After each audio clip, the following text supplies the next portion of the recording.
Hey everyone, it's Leah Lawson with another creative process video to share with you. I'm having such a fun time learning this video process and I hope that you're enjoying them too. Today is day 3 of Sweet Peak Week for SugarPea Designs. There's been tons of inspiration already and we still have a couple of days left before the products go on sale. I created this London themed birthday card for today's post. I switched up the colors a little bit from the last couple of days, so I hope that you like it. I once again used the postage stamps cover plate. I am obsessed with this die cutting set and I know I'll just be using it a ton. Yesterday I focused on Paris. Today I am focusing on London with our new LondonScape die. I also used part of my sentiment from this Simply Fabulous sentiment set, which is just really fun and cute set. And then of course the matching fabulous word die. I love word dies, so I'm always really happy when companies include them. So to start, I cut a block of white cardstock to 4 1/4 by 5 1/2, and I just started blending my Distress Oxide inks to it. I decided to change my colors from the past couple of days from those pinks and a little bit of orange, and this time I was inspired by that really beautiful time at nighttime. It's called Civil Twilight, and it is after sunset, but before it's like pitch black out. So as you can tell, I am quite often inspired by nature and the colors around me, and as a photographer, these are things that I was taught in photography school and am very aware of when I'm photographing. So that golden hour sunlight that I talked about yesterday, that is the perfect time to photograph people, but Civil Twilight is the perfect time to photograph buildings and lights and the such. So probably never knew you were going to get a photography lesson while sharing a craft video.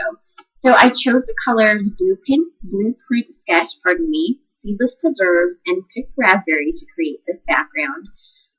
Just to give it that really like darker, almost night, but still a really beautiful sky.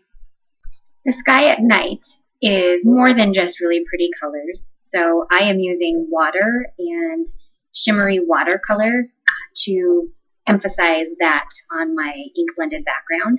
So the first thing that I did was I just sprinkled some clear water to that background with my fingers, and then I mopped it up with a paper towel. And you'll see that you get that really cool reaction that oxide inks have to water, kind of bleached out and splotchy. So then I also added in both white shimmers paint splatters and gold shimmer paint splatters. I thought these would look just a little bit like stars and just give the sky a really magical feeling. Looking at it now, this background could probably also pass as like a galaxy background or something along those lines. It definitely would work for more than just the sunset or Civil Twilight look that I was going for. So the next thing that I did was I sprayed it down with my Heidi Soft Color Shine just to give it a little bit of added shimmer. Then it was time to start die cutting all of the items I needed to finish my card. There's actually a lot of die cutting in this, so I sped the video up quite fast so it wouldn't take up too much of your time. So the very first thing that I did was die cut the large postage stamp from that ink blended background, and then I took the pretty heart from that same set and die cut it from the middle, and you'll see what I'm going to do with that a little bit later. Next, I cut the fabulous word die from gold glitter paper. This paper is from DCWV, and it is included in one of those glitter stacks that they have available. Next, I die cut the LondonScape from black cardstock first, and then I proceeded to cut it also from gray cardstock. A little bit like yesterday's card, the gray is meant to be a shadow. I didn't do it quite the same, but technically the gray emphasis is to be a shadow. I needed a few extra buildings, so I also die cut the Paris scape from gray cardstock as well. Off camera, I ended up trimming some things to try to make those buildings not seem like famous buildings. I don't know if it worked, but hopefully it did.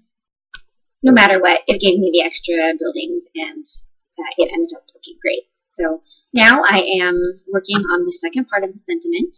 I use my Misty almost exclusively for stamping now because it just gives me that peace of mind if I don't get the stamp impression right the first time. I don't have to completely start over. Because I was heat embossing the sentiment, I did make sure to use my powder tool before stamping the embossing ink with the sentiment to the cardstock so that the embossing powder wouldn't stick. It would only stick to that stamped piece that I wanted.